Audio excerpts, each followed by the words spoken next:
Hello, hello. All right, YouTube, we are on. Hold on. Let's try to get. Where did I like this? Did I like it over here? Sorry, I do this to you every time, don't I? You too. You guys are such good sports. Um, yeah, we're just we're doing our thing over here. All right, let's bring Instagram on live and let's get started, shall we? How exciting. Another day, another brand new day. And then remember, YouTube, we're going after hours after our call for a little bit. Okay. Don't love that's not even. Maybe we scoot over some a little bit. Yeah, right? That's better. All right, let's do it.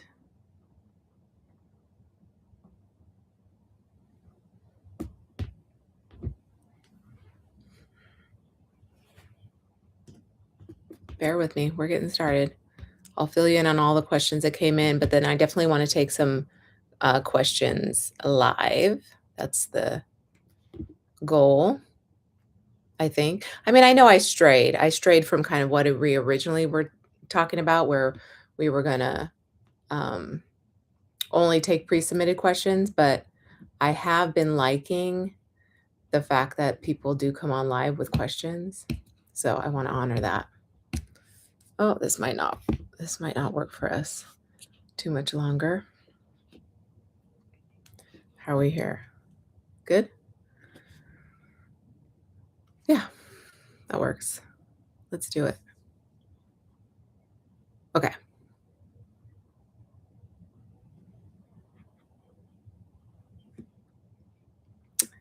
Hello, welcome, welcome. Welcome, Clarity family, to the Clarity Hotline. We are live. Let's do it. Let's get into this. Ask me anything. I'm excited that you're here. You're here. You're on with me, whether you're watching live with me or on the replay. I will let you know this. I don't remember everybody's handle. So remember, if you do come on and you want to say hi, please say your name. Okay.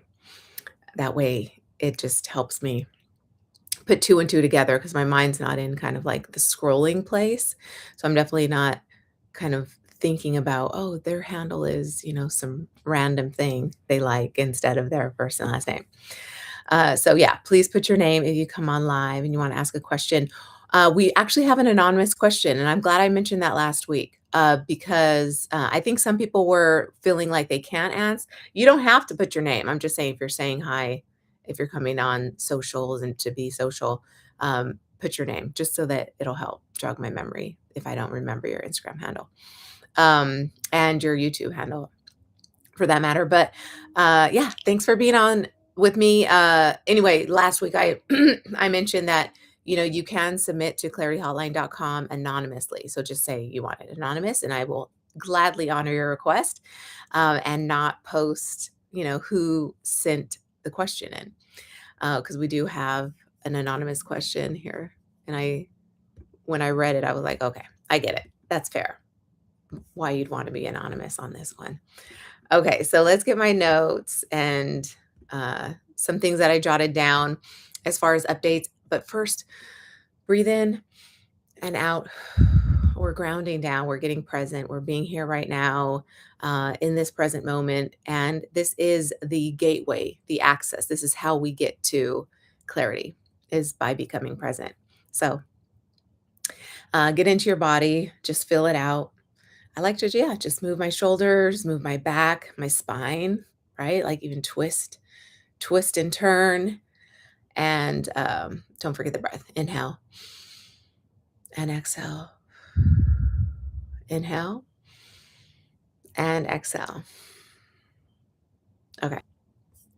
All right. So I have this going on over here.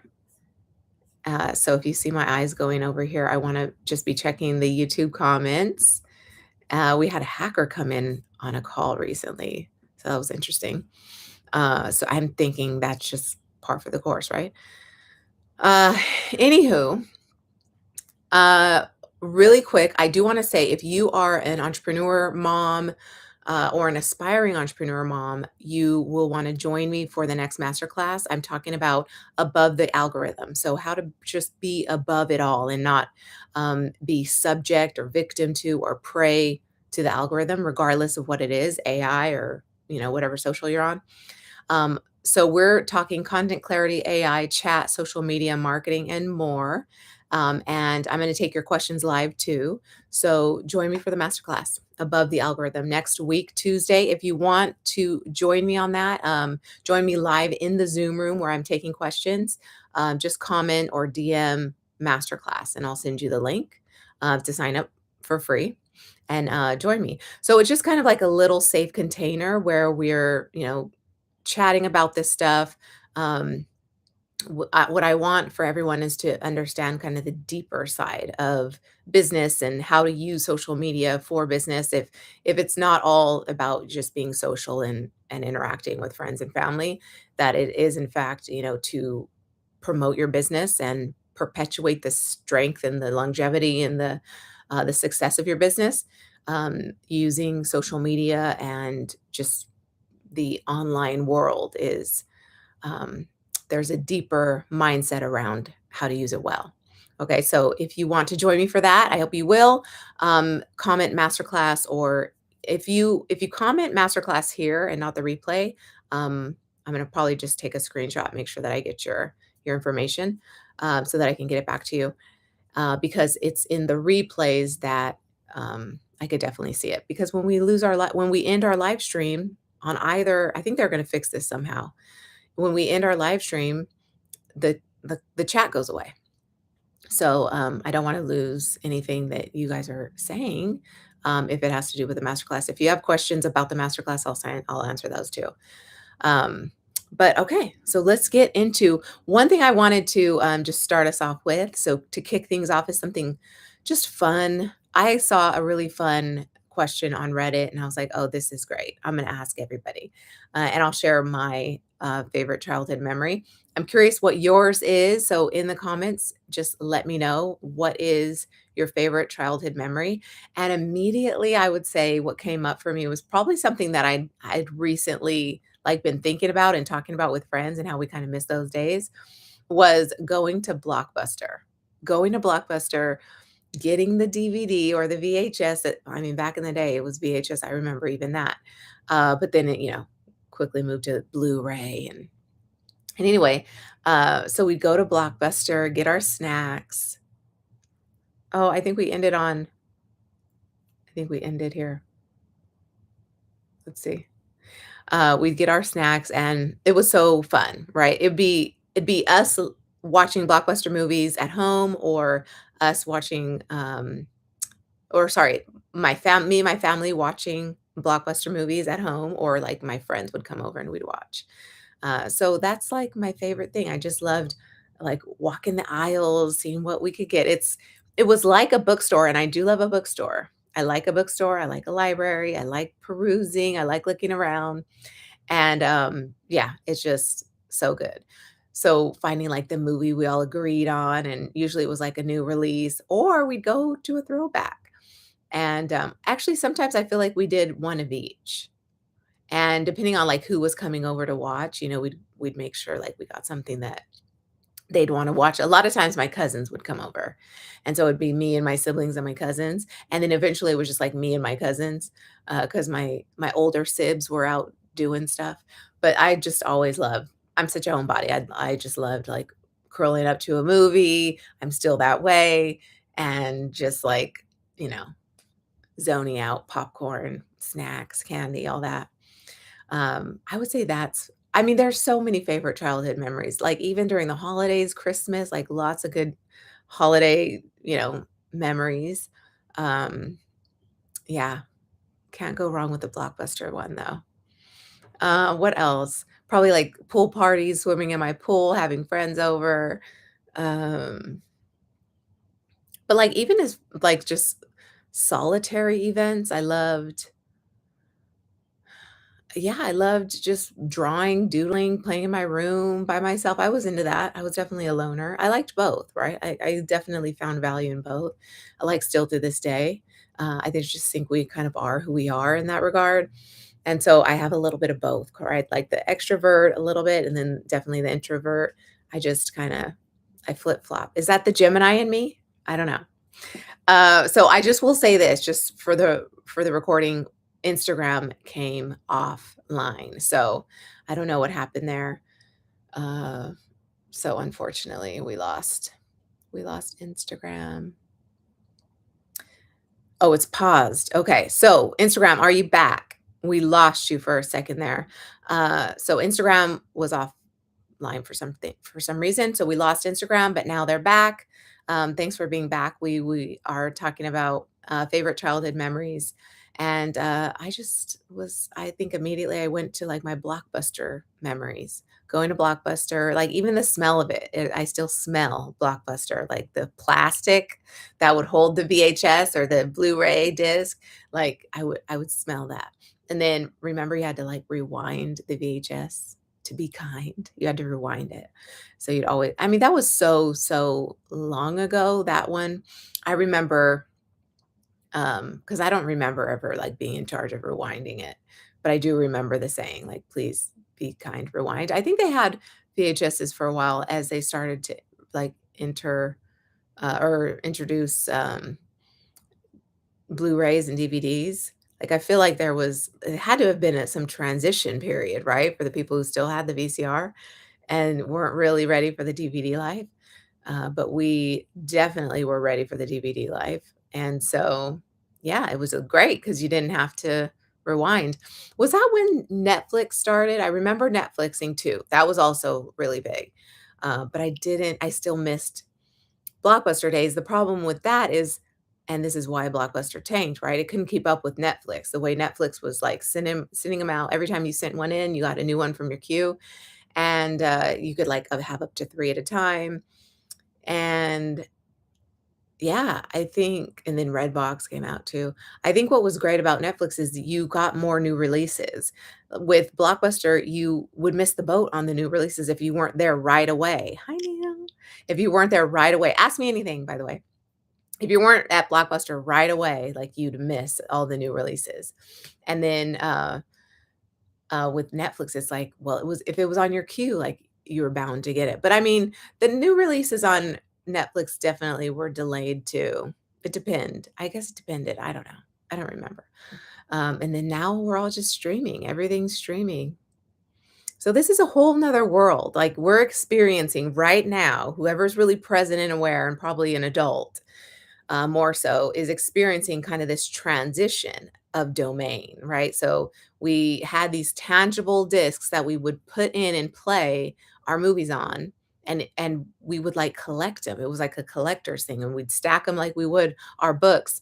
And people would come over, and "What do you want to watch?" And you'd go through that. Now it's like, "What do you want to watch?" And you Google which streamer has it, and then you go to the streamer and you play. It's definitely a different world. I love that. I love being able to find almost anything.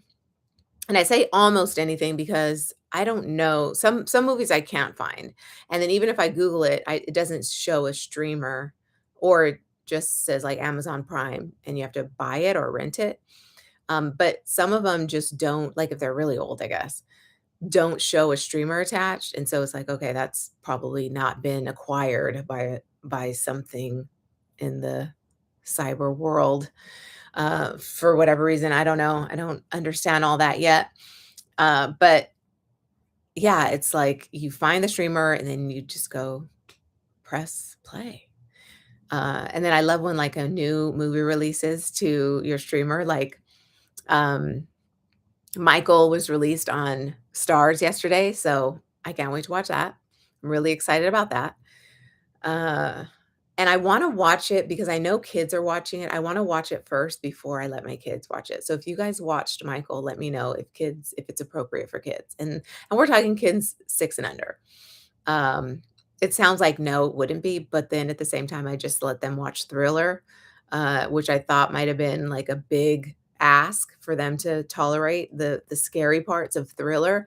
but my mom said I watched it when I was like 4 or 5 or maybe even younger, probably younger because she said I would say Phila instead of Thriller, and so or Thrilla, and, um and so that was around like 3 years old, I think, and so my son did the same thing, like, literally said F's for THs, and so it was just funny because he sounded just like me apparently when he'd say it.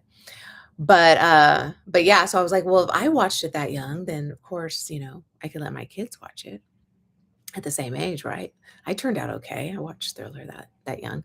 And so we watched it, but the whole time me and my mom were thinking like, "Oh no, what did we do?" Because we forgot kind of how the scenes are scary and the makeup and like the creepy laugh and stuff. And so the whole time we're like, "Oh, oops, probably should have watched this first." But they did okay. No nightmares. It was all good. In fact, they started doing the dance, the Fila dance. And, so that was really cute. Anywho, so whoa, down memory lane. So let's see. Maria asked question, and then we have our anonymous one. So I'll say Maria's first, and then I'll do anonymous last, but we'll listen to the question. So, do you watch the news? I feel like I've answered this before, but I will answer it again because I kind of have maybe a new perspective. And then, how do I help my wife stop the with the victim mindset? Okay. So, yeah, we'll answer Maria's first. So, do you watch the news? I um I go back and forth on the news because I don't want to just listen to it. I remember I was listening to it when the kids weren't school age yet. I was watching like little snippets or reading headlines because I want to be present to like what's happening in the world and help them understand their history, like what they were raised in, the climate, the government and the politics and kind of what made the day. What was the conversation of the day? Um, so that I can kind of help them piece the puzzles together. I mean, it's also my history, right? I mean, I'm not dead, but it's my history too. I want to be present to kind of what's happening. I definitely want to be present to what is. Um, and I also want to know that like I've got creative power even though I'm watching the news and I'm watching um, you know, someone else's bias on it, someone else's take and spin on the news and the truth or kind of like what people are talking about in the media. There's always kind of a spin, right? Even if it's just like inflection and voice and delivery. So I don't love watching the news because it's not always happy news.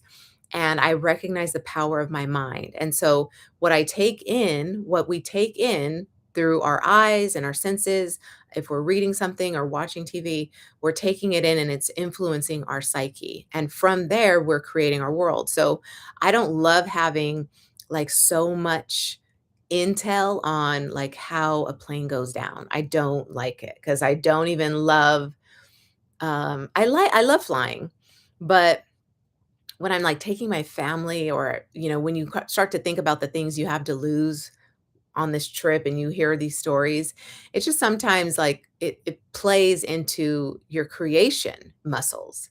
And so I don't want to think about crashing in a plane crash.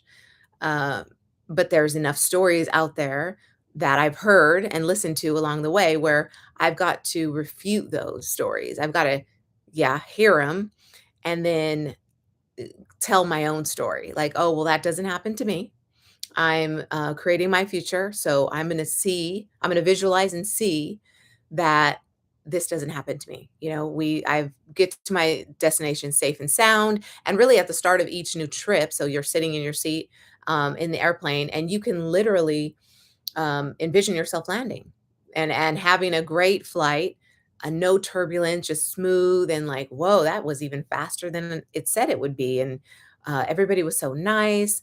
The staff was nice, the captain was nice, even funny, made some jokes sometimes, and it was just a pleasant ride all around. And we landed safe, it was smooth. And then, walking through the airport, getting to where you're going from there, right?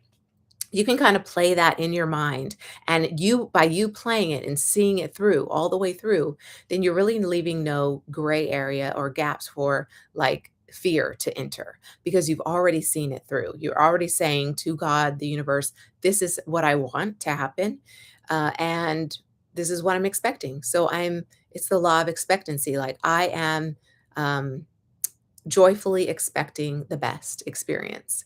And so, yeah, I don't know. That is really big, and I think if I just watch the news willy-nilly and I'm not, uh, like, I don't know.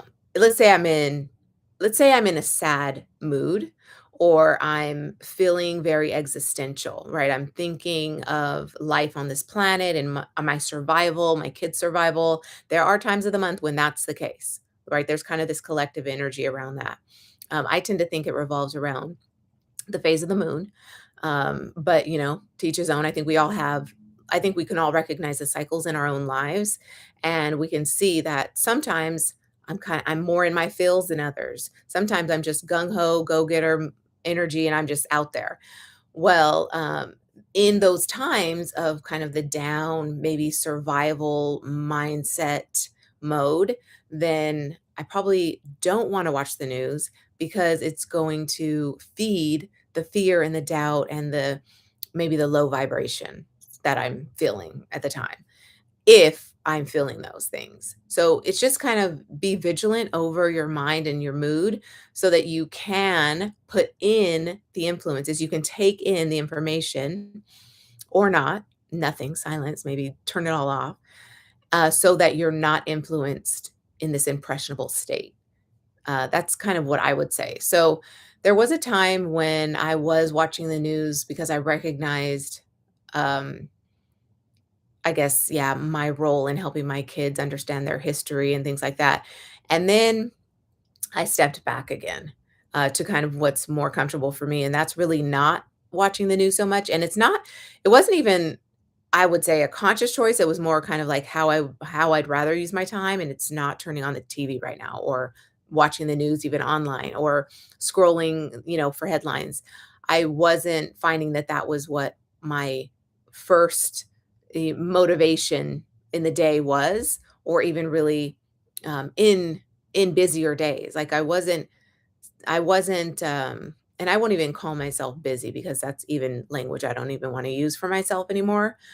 This is all kind of part of the process of creating your future. You're particular about the words you use. You're particular about what you take in because it all feeds our psyche. It all feeds this will that goes inside and manifests your reality. And right now, what we're living in is kind of a conjuring of our past selves and our past thoughts and all of those iterations and what they've launched as far as desires into where we are right now. And so right now in this day I get to see that and recognize like where is um, I guess the contrast between what I'm experiencing on in this physical plane. What am I experiencing? And then also like where do I go from here? What do I want more of? Right. And then what do I want more of, which automatically determines what I'm going to get less of. And that's fine by me. I don't need to focus on, oh, I don't want that because the universe hears, just what your focus is. Um, on Tuesday, I went into this a little bit more about kind of how we can program our minds and manifest our ultimate reality. And it's with the simple phrase, I am. So I am, and the universe is listening to I am statements. So I am whatever you fill in the blank with God, the universe, the divine, everything is going to be delivered to you. Like, okay, you want more evidence of that? You are this. Okay, well, here's proof that you are this. Here's more of that. Here's more of what you believe you are. And so you're going to get these experiences, you're going to get these feelings and circumstances or whatever, and you're going to feel like, okay, this is confirmation of what I believe myself to be. Same thing for you saying, I am not. I am not something. I am not whatever. Uh, the universe is going to give you more proof, more evidence of you not being that thing. So our words are so powerful, and so is our imagination. It's my mentor calls it her ultimate uh, business tool is her imagination, because it's creation. And so what we imagine, we can make happen. What we see in our mind, we can achieve. What we believe that we can have, right, in our heart and soul, like what we believe is ours for the taking, can is ours for the taking. It's absolutely true. And this is the simplicity and the beauty of manifestation. It literally is what you believe is your truth. So if I believe that I am this person, if I believe I'm this world-renowned newscaster, and I dominate the news, and I'm Oprah, and because she was the news, right? And then she started her own show, and then she um, joined forces to have her own show. Yeah, she started her own show in Chicago, and then from there it went national. And so that was kind of like, right, she saw herself as this show host. Um, and so, like, if I saw myself as that, then I'm seeing myself every day. I'm remembering that this is the picture in my mind. This is what I will achieve. I know it, because I am it. I already am her.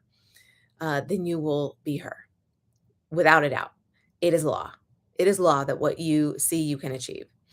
And so I just like to feed my brain, feed my mind, just, I guess, the beauty of life and all the opportunities. And I think when we watch something that is inspiring to us, then it can feed kind of that desire. Okay. So those, though, then we get clear on, oh, well, I'd love to own a yacht. I'd love to live in a house where I can park the or dock the yacht in the slip, right? And then you start learning all the lingo, and it just becomes part of your vernacular and your vocabulary and your like the person you are. And I was gonna say visage, but that sounded way too like ugh, who even uses that word? But yeah, so it's I think I'm just, yeah, protective. I'm definitely protective of my energy. So I know that the news has a way of just kind of zapping our energy, zapping our good feelings, because yeah, it's just kind of bad news after bad news. It's kind of this court case and what happened to this person, and this person's missing, and and in politics, it's like this guy said this or showed this, sent this picture, said this about someone, and yeah, it's just, or this verdict was, and it really is derailing for somebody who is wanting to stay in a high vibration, wanting to stay positive and um, above the riffraff, like as far as their own disposition, their um, peace of mind, right? Like their joy.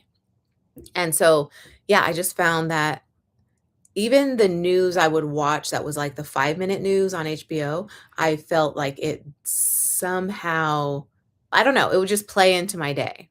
And so I'm just really cautious. So I think reading the headlines, that's really interesting to read the headlines sometimes. But I have to be in the state of mind to receive it, and not necessarily like believe it, but just be informed by it, I guess, because I will ultimately decide what I believe. So even if I see the news and I hear the news and I'm reading the headlines, in the right frame of mind, I can hear that or see that, read that, and say, this is not my truth.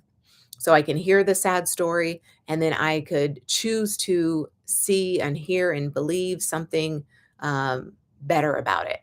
Because, okay, I'll bring up something that else that I said on Tuesday in the masterclass. So uh, on Tuesday, we talked about Schrodinger's cat.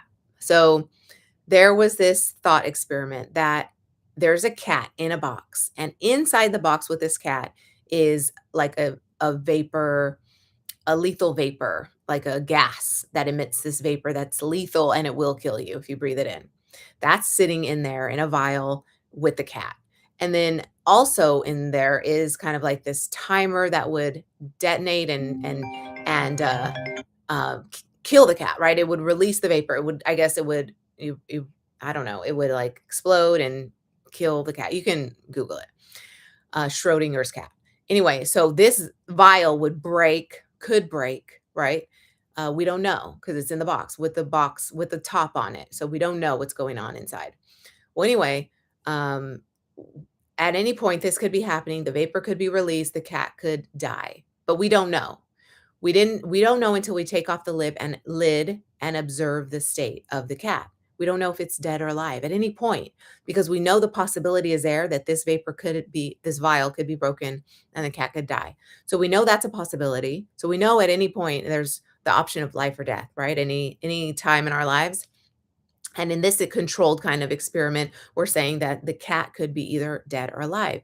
So what it proves, what it's saying, what this, I guess, is theorizing is that uh, proves that these two realities coexist, right? They exist at the same time, that the cat is dead and the cat is alive until it's observed and it's measured, right? It's viewed and determined and believed by the viewer that this cat is dead or alive. And they say it, right? Kind of like the coroner comes in and says, yeah.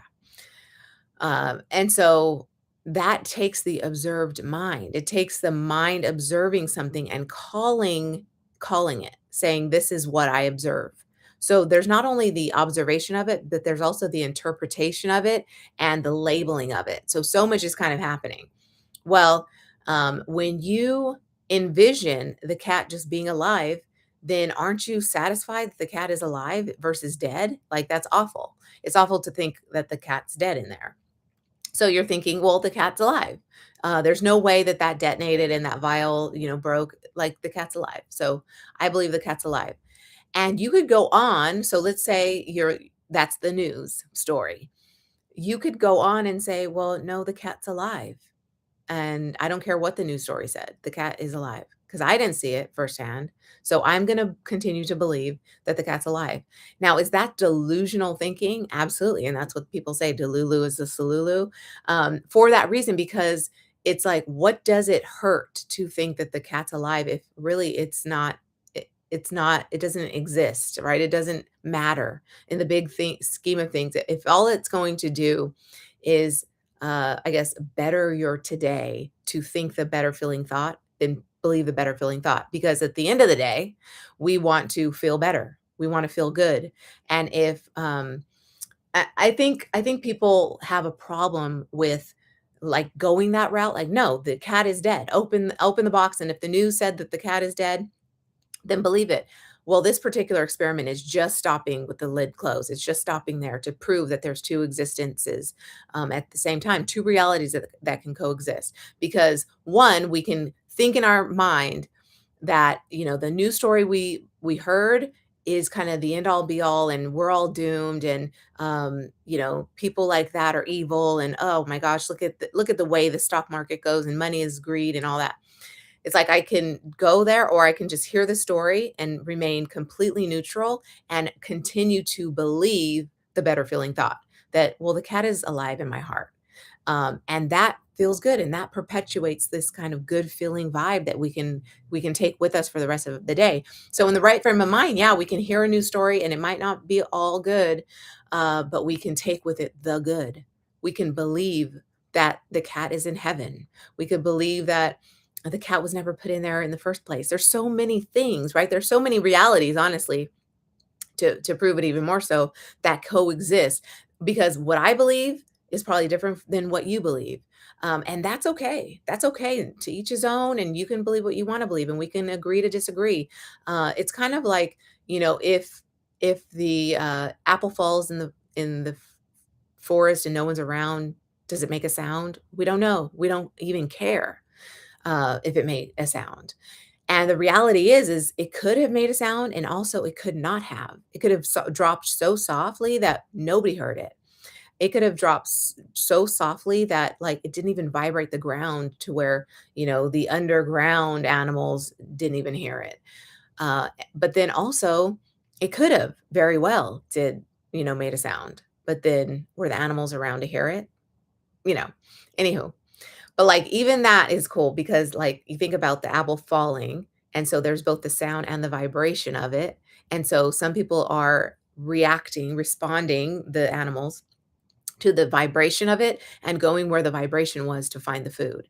And then some are responding to the noise and going to the vibration or going to the sound and finding the food. And some are going by the smell. Right, they're smelling it. They can, oh, I smell that because this is what I normally eat. I always eat apples, so I smelled that an apple is no longer attached to the branch, and it smells different. And so I'm going to go follow that smell and find the food. Uh, and that is all like choice, right? We're always at choice. We can always decide what we're going to take from the news story. And we could either be in this kind of like sad place or this joyful, expectant place of like more joy. But I think, just like we said, like I am or I am not, right? Both are true. So, and the universe is going to prove it to you. The universe is going to back you up on that thought. It's going to say, "Yes, okay. Well, okay, great." The answer is always yes. You said this and your focus is that, then I'm going to give you what you're focused on. I'm going to give you what you're saying yes to. And by you focusing on something, you are saying yes to it. And this does actually tie into our next question. How do I help my wife stop with the victim mindset? Now, let's just even remove who's asking the question. Let's remove who's being the victim and go toward like really the most important part of that because you know, if we're watching the news and we're going kind of the sad place with the news, then there's kind of a victim mindset there, right? We're kind of saying that, oh my gosh, we're all doomed and the world, is not like it was before. And what's coming, what's becoming of the world, or what's the world coming to is actually what I want to say. And so it feels fearful, right? Like even to have kids and bring kids into this world, it feels like, oh, I'm scared to bring kids into this world because what's this world coming to? Well, that's a victim mindset. That's a victim mindset. It's definitely not taking control of the situation, controlling what you can control, which is your response to what you're hearing. And our mind is that powerful that what we feed grows. So even you observing somebody in a victim mindset is you playing victim, is you also in a victim mindset because because basically what we're saying when we recognize somebody being a victim is that the way they're acting is somehow impacting us negatively, or it's causing us discomfort or disease or discord, and that's a problem, right, for us. So if you recognize somebody as being a victim, then there's very much still like victim mindset in you, there's victimhood in you. And so instead of kind of like pointing the finger at who's being a victim, recognize that, whoa, I'm being shown this victim mindset in this particular scenario, how this person's responding in this particular scenario. They're reacting like a victim, right? As if something's happening to them instead of them taking ownership for their power in the matter, that they can actually co-create with God and create change and be the change they wish to see in the world. So I am very much in that, right? Where it's like be the change you wish to see. If you recognize victim in this particular person, in this particular circumstance, you recognizing it is just showing that you still recognize it in yourself. And so where do you recognize it in yourself? Where are you being a victim in your life? What is the circumstance, the scenario that you immediately fall back into victimhood? That's kind of what I would say is like be the change. You work on your own victim mindset so that you can no longer recognize it because it's literally not even part of your universe. It's not part of how you operate.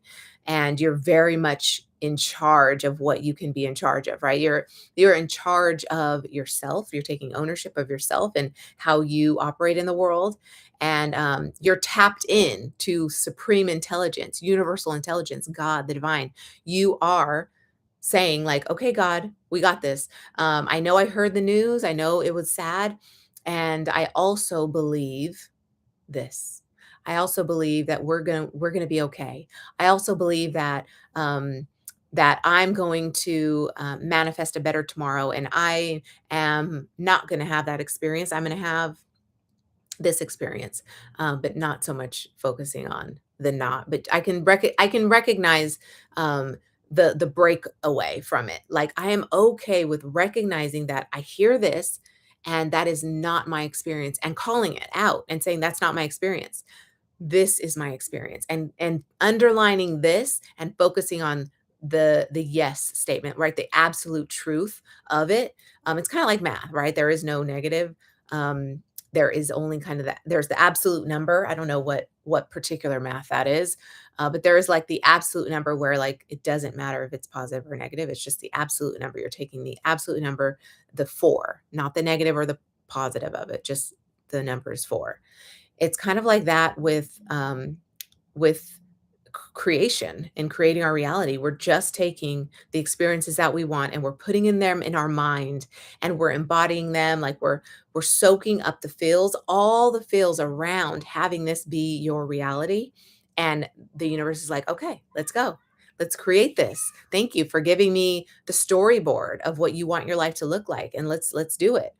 And there's a book called Happy Pocket Full of Money, which is one of my faves. It's by David Cameron Gikandi. David Cameron Gikandi. Gikandi. And anyway, he says, get there in the mind first. Live in it in the mind first, and it will follow in the physical, guaranteed every time. So get there in the mind first. And so this is actually goes back to like the news idea. It's like, the mind, so if the news is getting into the mind before you're taking ownership of your mind and your co-creative power, then you're going to let the news kind of dominate your field of awareness. You're going to say that, well, this is my reference. Basically, the bad news that I just heard today is my reference point off of which I'm going to live my life. From this understanding that this is how it goes in politics or in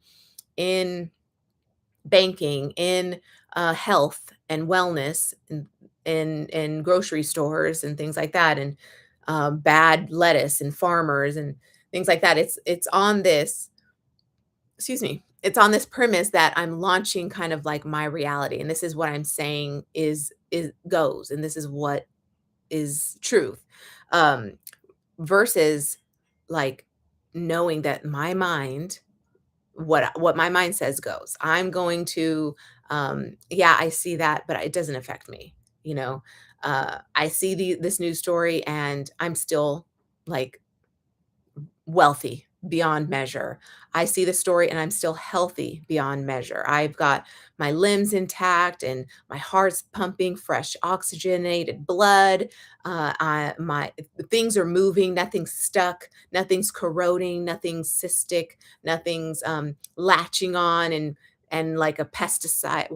Pesticide? What's the other thing?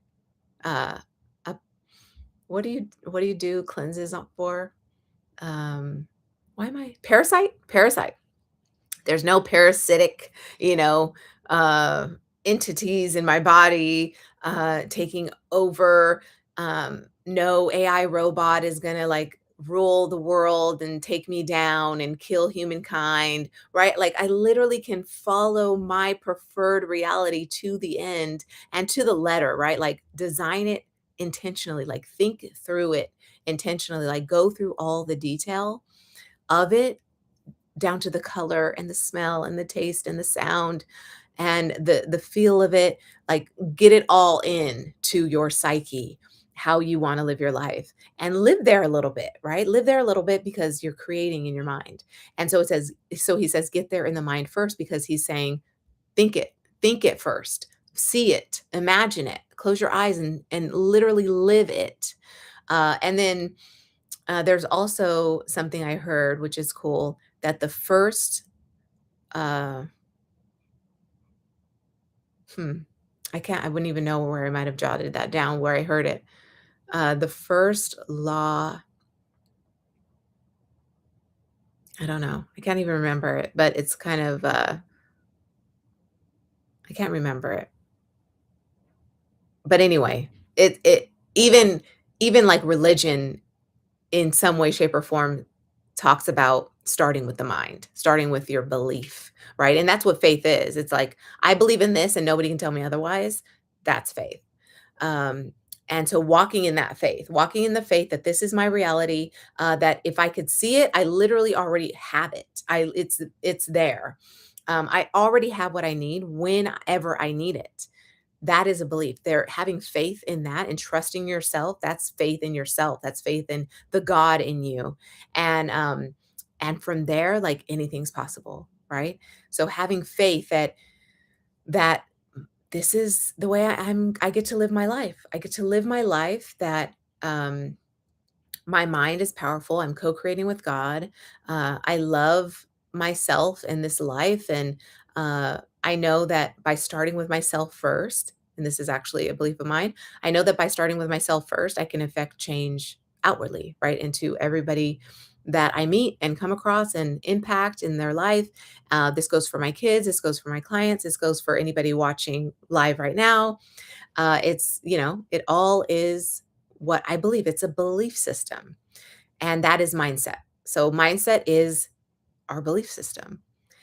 And yeah, and also something important to note here is when you do get crystal clear on what it is that you want, and there are no gray areas because you've saw this through, right? You're seeing it a from point A to B, and you're saying like this is how it's going to go. You are open to that or better, just period. You're open to it, right? You're not attached so much because you're just moving flow, like you're flowing through it. And there's just this effortless creation. You're saying, God, this is what I would love to have. But what you clarify in your mind like that manifests. And we're manifesting no matter what. We're manifesting every second of every day. And you might think that no, to manifest is this big thing and it requires all this and that, and it's scientific and it's got, I need my lab set up and I need to put my lab coat on and I go in as a scientist and I've got my goggles on. Like that's a big undertaking, but really manifestation is literally just what you're thinking because thoughts become things. And so you're manifesting every single day something. And it could go either way, right? It could go the sad route and, the doom and gloom route, or it could go like joy, peace, love, abundance. And it could go that route just based on the energy that you're putting out. The energy from your thoughts and the thoughts. And I say energy because thoughts become things, thoughts become form, thought form. And so that is a vibration.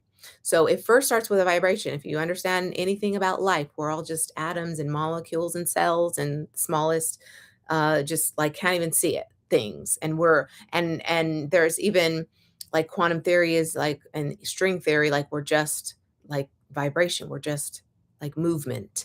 And the movement clusters and forms matter, and then we see it, it's observed. And then when we look away, like it goes back to nothing again. It just goes back to vibration. Like, why does it need to keep going if we're not looking at it? So there's all these things, right, that manifest that all these theories, I guess, out there about it. But what you get clear in your mind, you take on as kind of an identity, right? You're walking, talking, breathing what you believe.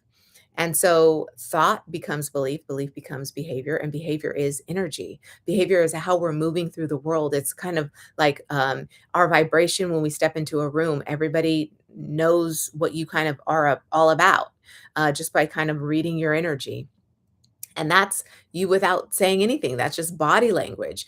But the body is like speaking a language of the mind. The body is speaking the language of belief. Like if I believe that I am getting old, then I'm going to start to recognize, oh, how all the ways my body's like, oh, aging. If I believe that I'm young and I'm drinking from the fountain of youth every day just by drinking my water, then I'm going to start to witness signs of just being well hydrated and youthful, right? And glowing from within. So that could be literally a reality, and I could start to age in reverse just by believing that. Just by literally believing that, because then I'm going to walk as though, right? I'm going to live as though, and I'm going to treat others as though, right? I'm going to literally operate from this place of believing that I am aging in reverse, and it will become my reality. I think the trouble is the tough part about that is keeping the faith. staying with the belief, believing it so, and not wavering, because we can waver, right? Every time a news story comes on to tell us otherwise, every time somebody tells us what they heard on TikTok, and this video they saw, this real, and it's like,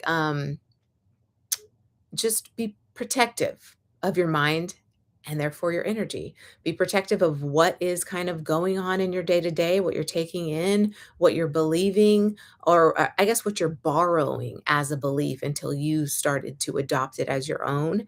There is that process, and you can walk yourself through it, and you can stop short of adopting something that does not serve. And that, I think, is really powerful. That's key, right? Because we can hear all sorts of things all day long. We hear things, and we can allow ourselves the time to process whether this serves or not. And so rather than completely just overhauling our own well-being with by taking this sad sob story on and adopting it as kind of our own sad sob story, like, oh, what if that happened to me, and how sad would that be, and then going down the path.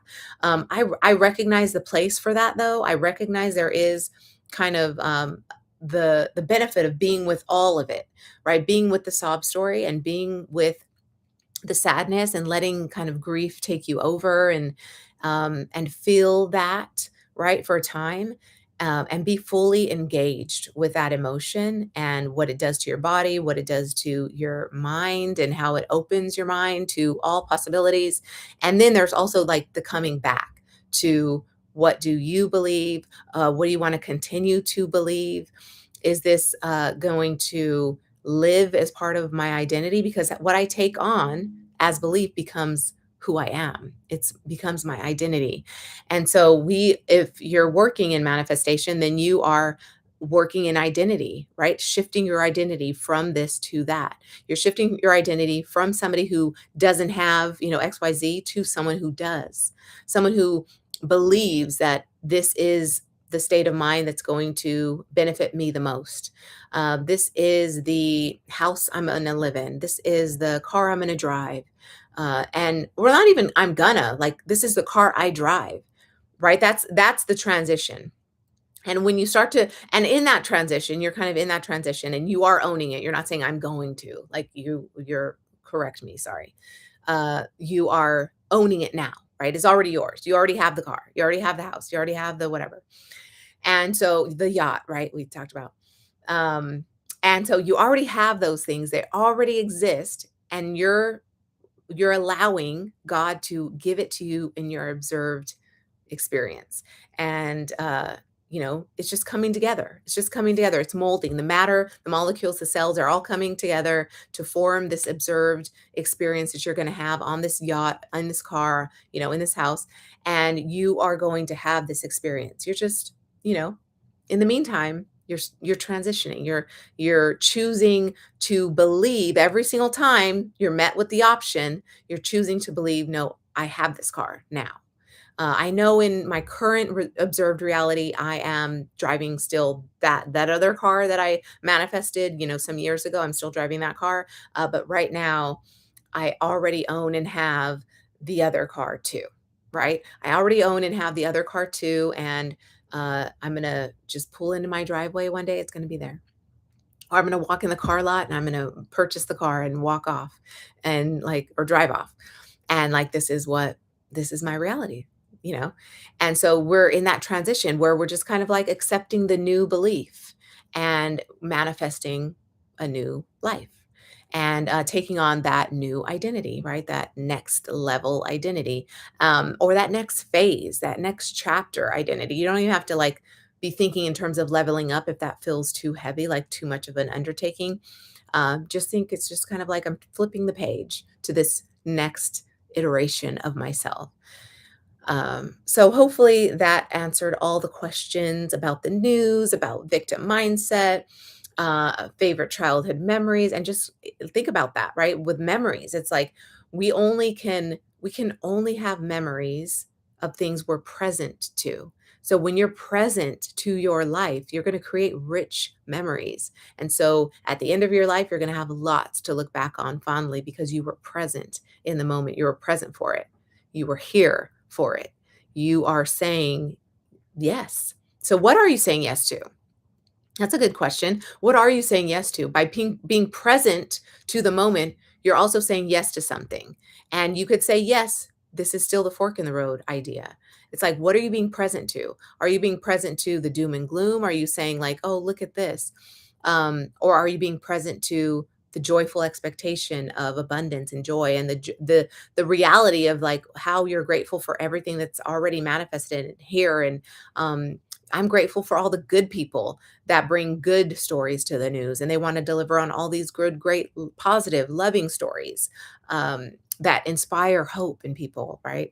You know, whatever, you can go on and on.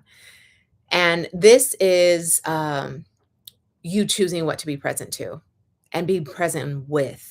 It's like that will create your memories.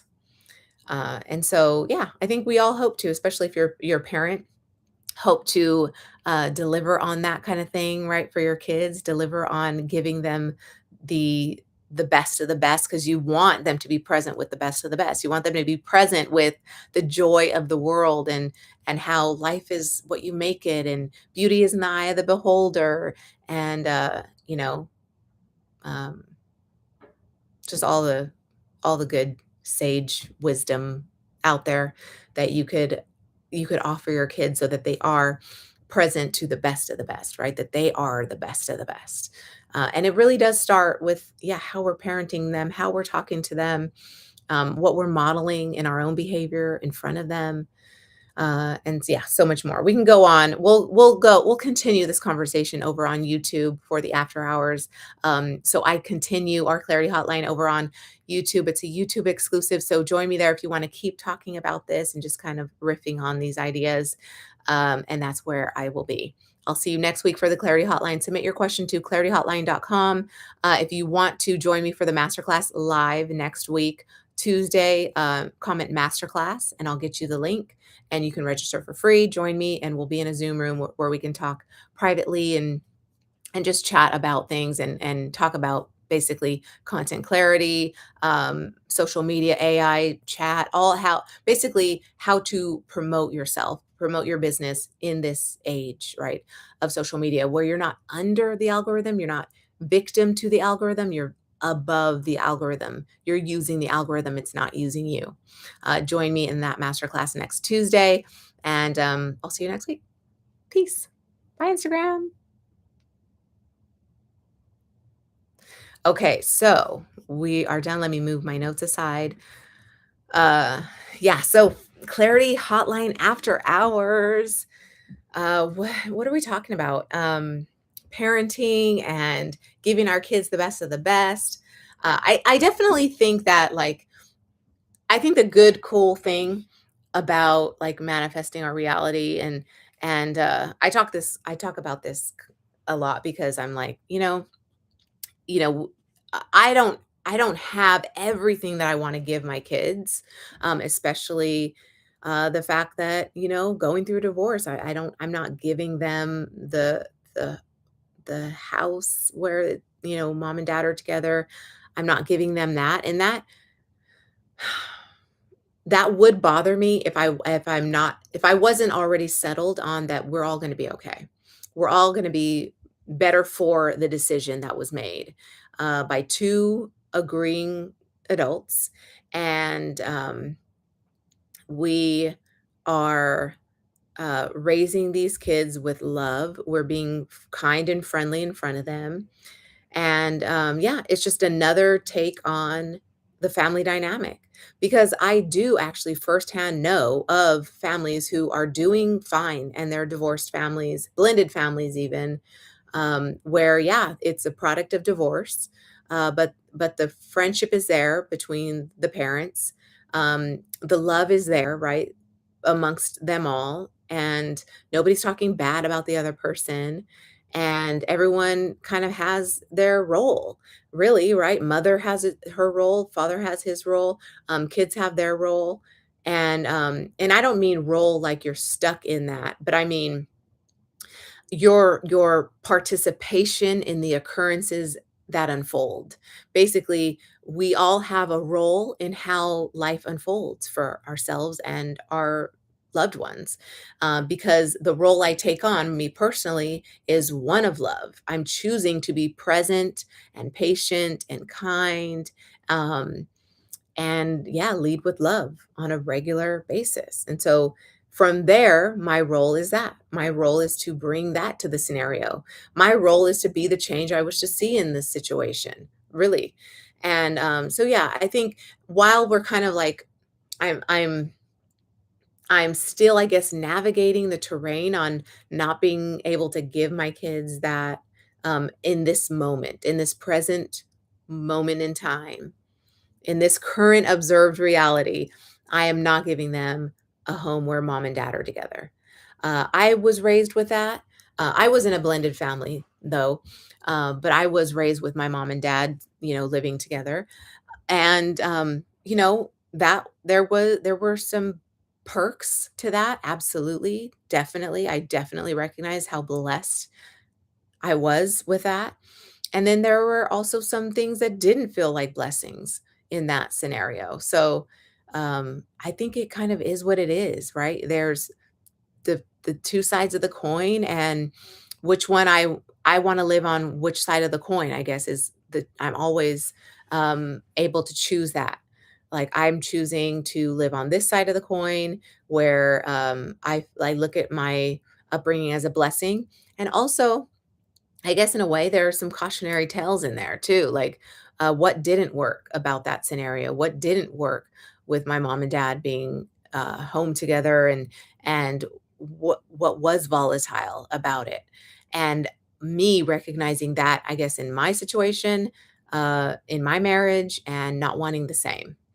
And, I think we get to make those choices even though it might look like on the outside, like something you didn't envision. Okay, so here we can talk about like here's kind of the juicy stuff. It's like, well, this isn't what I envisioned. Truth is I didn't envision past having my babies. Like, I didn't envision much past that, right? I think I was kind of like seeing some things and painting the picture of my business for sure. I definitely learned that early on in life where like professional development is definitely like you casting a vision for your business and how you want it to look and what you want it to do and how you want it to serve the world and how you want to operate in the business, and what kind of success you want to come back on you in the form of wealth, and recognition, and for some, fame, all of that. So it's like I learned early on that, especially like going to college, you're met with a lot of information as far as career goes, right? Because I think college really serves kind of that career-minded person. They want to get somewhere with this. And so, yeah, I was kind of always charging kind of career forward, career first. And so, I think I've always kind of had that, but I didn't necessarily vision like all the way through into like my marriage and life and kids, and so now I'm doing it because I kind of see where I dropped the ball there. Now I'm doing it, and it's kind of starting from here. It's starting from me as a single mother. And so what does that look like? Well, I get to paint the picture here. And yeah, I don't know what tomorrow brings. But I'm in joyful expectation that it will, shock and awe me in the best ways. Like, I will be delighted, by what happens, and I will be present to it, and, yeah, I think I'm very much looking forward to, like, the work that I'm doing now, because I do believe it's our work in the world, that we're putting in the effort around being, our best selves, right? We're putting in the work to be our best selves, yeah, both in career and at home, right? In family and in life, in social settings. It's like I'm wanting to show up as the best of me. So that is me putting in the work to do that. I don't believe it's hard work. I just believe it's my work. It's my life's work. And so across the board, I want to be this way. I want to be this for my clients. I want to be this for my kids. I want to be this for who comes along and is my lover, my best friend, my partner in life, my co-parent at this point, um, and whoever that is, right? So, um, yeah, I think sometimes we're like afraid to follow the vision all the way to the end. I think because yeah, we're inundated kind of with the here and now, and we're really focused and drilled in on the here and now. And I know when I was pregnant and postpartum and moving through like becoming a mompreneur, an entrepreneur turned mom, that I was very much in the study of those things at the time. So I think, yeah, I get very into my studying and like learning about, what is the situation of the day, and read about it, let me study it, let me learn kind of like my options so that I have like a more informed decision to make one day. I definitely like doing that. So I love to study. I love to get under the hood of something and just educate myself on all of it, all the facets and the nuances, and really like the the two sides of the coin, right? Like what this camp is saying, what this camp is saying, what this side of the coin looks like, what this side of the coin looks like. I love that. And so I'm constantly choosing to meet with the contrast on a regular basis. But this is just intel. It's just me getting informed so that when I am face to face with the decision of like, what do I believe?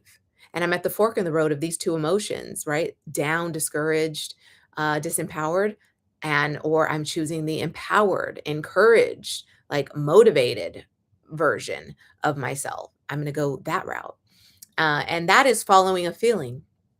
That's following a feeling every single time. Your feeling will always tell you like which is the better feeling thought. So tap into your feeling, like, and what are you believing? What is kind of that dominant narrative, that soundtrack in your head that's playing on repeat, that's causing you to feel this way, right? This dominant feeling that you feel. Um, you can immediately kind of tap into what that is. You can think, okay, well, what do I believe about this? What am I thinking about this when I met with kind of this situation? I'll use an example of like I'm like my kid's having a meltdown after school. So he just started TK and he's in a public school, and there's a lot of parents talking about how kids are coming home, and there's the witching hour, and they're having the mental breakdowns of like I'm just they're tired and they're emotional and they're crying and they're demanding of things, right? Because they're trying to just adjust to these long days of being away from home and being away from your love and being away from like a nurturer who's just kind of one on one. It's kind of this nurturer is one to many. And so they're not getting a lot of their questions answered when they ask them. They're being told to wait. They're being told to sit still. They're being told they can't eat right now. They've got to, follow this agenda that is not theirs, and so they're coming home and they're melting down. Uh, I am. I look at that as okay, yes, growing pains. So I'm in my better feeling thoughts already. Growing pains. We're growing up. I also recognize that I don't want to kill his childhood, and so it's a sign for me to, if I see this meltdown, to take it easy with him, give him a hug, slow myself down. Like, okay, dinner has to wait. I'm going to sit down with you. I'm going to give you the biggest hug, and I'm going to sit here and I'm going to wait till you stop crying, and I'm going to not say a word until you want to talk. Um, I'm going to give you kisses. Going to tell you mommy loves you. I missed you all day.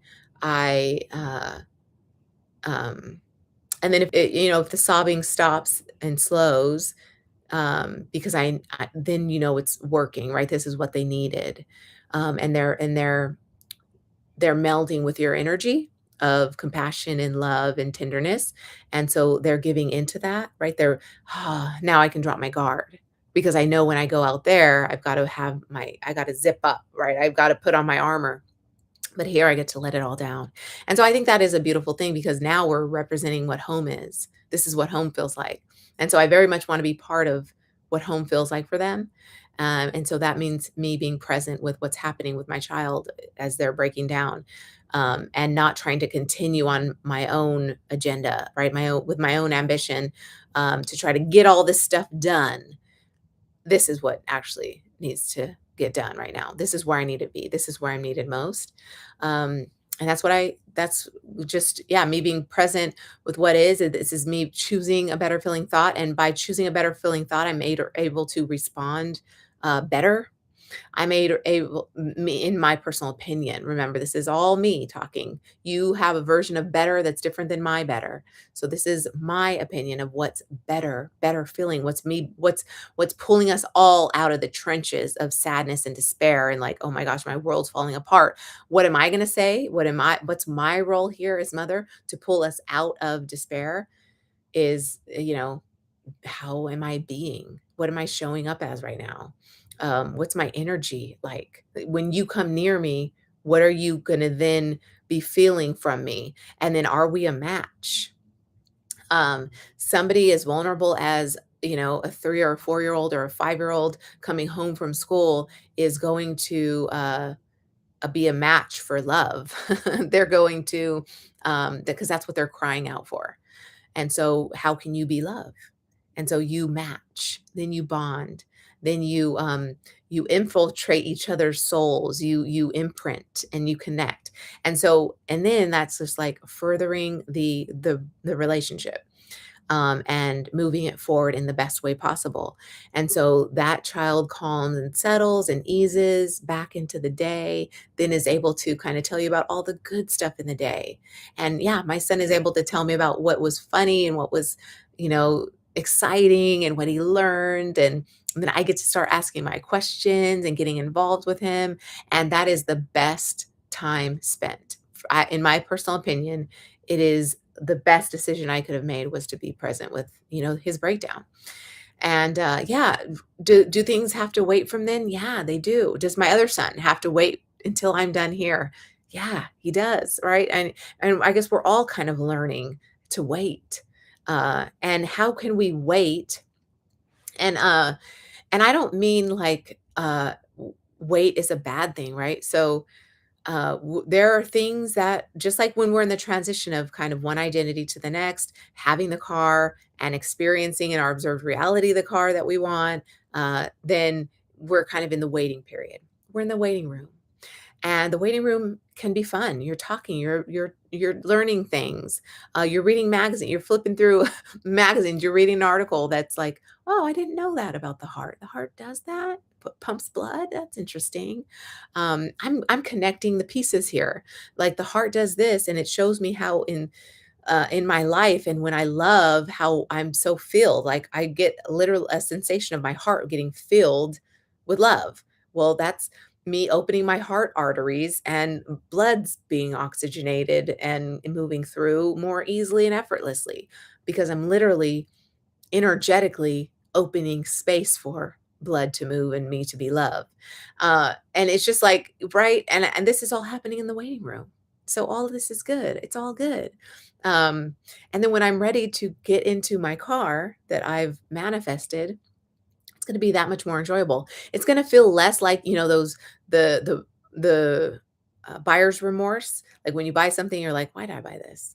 It's going to feel very much like, whoa, like this is a privilege to have this. I feel so grateful. I'm like just warmed up from the fact that like I co-created this and look what I went through, what I moved through, the clutter I let go of to get here, the stories I left behind, I no longer tell to get here. Like I'm proud of the work I did in the waiting room. And that's a beautiful thing. I think it makes experience the next iteration, the next chapter that much more enjoyable. What happens next is so much more enjoyable because we're present to it all. And so, yeah, don't turn a blind eye to kind of all the experiences that are part of your whole one life experience. They're all part of the movie, right? They're the subtle scenes, and then there's the major climactic scenes. They all make the movie, and they make the story more interesting. They make the sequel that much more like anticipated because it's like, okay, well, this is great, right? I love this character. What's going to happen next? So I hope that served. Again, I'll just reiterate clarityhotline.com to submit your question for next week. And Tuesday, Above the Algorithm Masterclass. Join me. Let's talk all things content clarity, how to use social media, how to be above the algorithm so that you're not victim to the algorithm. It's not using you, you're using it. And continue to be there in a very empowered place when it comes to promoting yourself, marketing your business, things like that, using social media, getting onto social media, even though it feels like for a lot of people, just like so daunting, so just The Walking Dead. It's just like, I don't want to go on there. How can we shift the narrative, change the charge, right? The energy that social media might bring into your life. Like, what would you rather have? What would you rather believe about social media? We'll talk all about that. I'll take your questions live too. I'm so excited for what's next, what's coming. I'll see you next week. All right. Peace, YouTube. We're out.